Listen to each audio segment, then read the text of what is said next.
Alright, now that we've finished up Don Cosmo, we're going to start looking at how do we write that research paper, that prompt that I gave you, and really build it into a strong evidence for your argument. And a lot of this bases on, first off, on the thesis sentence, which we've already talked about, and here's a thesis sentence for this particular paper, which compares Don Cosmo to the Shakespearean play Othello. Now the supporting paragraph has to then support this specific sentence.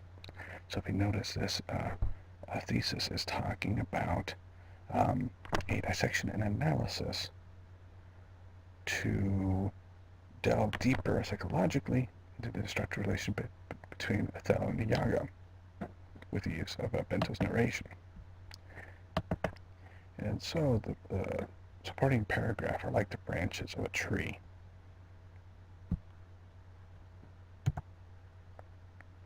And the first branch of that is going to be a topic sentence.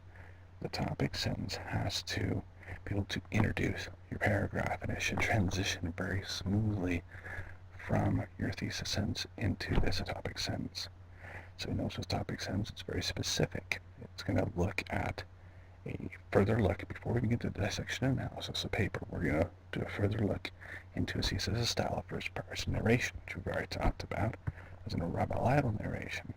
So that's what I use for my next supporting sentence. I'm going to talk about the rival narrator, Bento Santiago, how he attempts to recreate the house from his youth, something we've already looked at, how he didn't achieve the satisfaction he desired. He's going to try to write a book to show his former life and why he is the way that he is.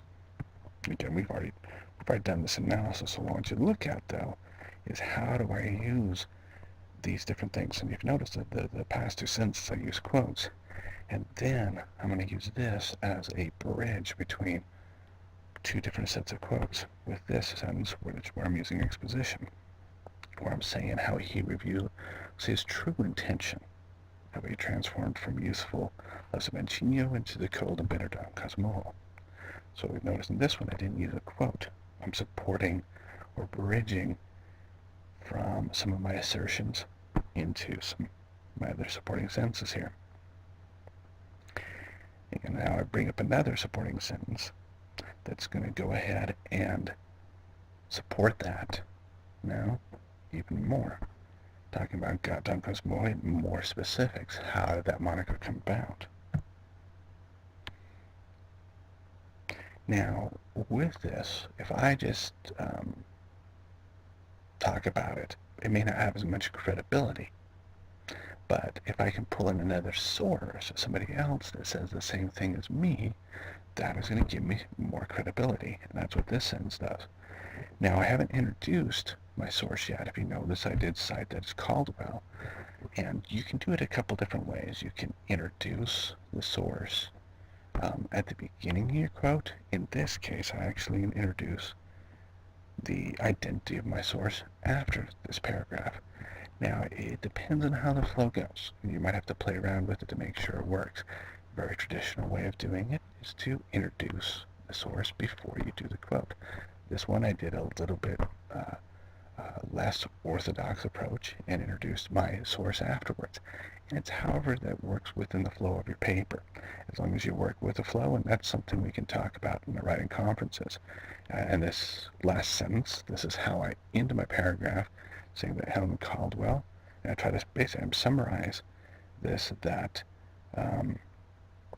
she states that Iago's envy, hatred, and deceit attack Othello's love. And then I use that to say, within the mind of one man, Bento Santiago.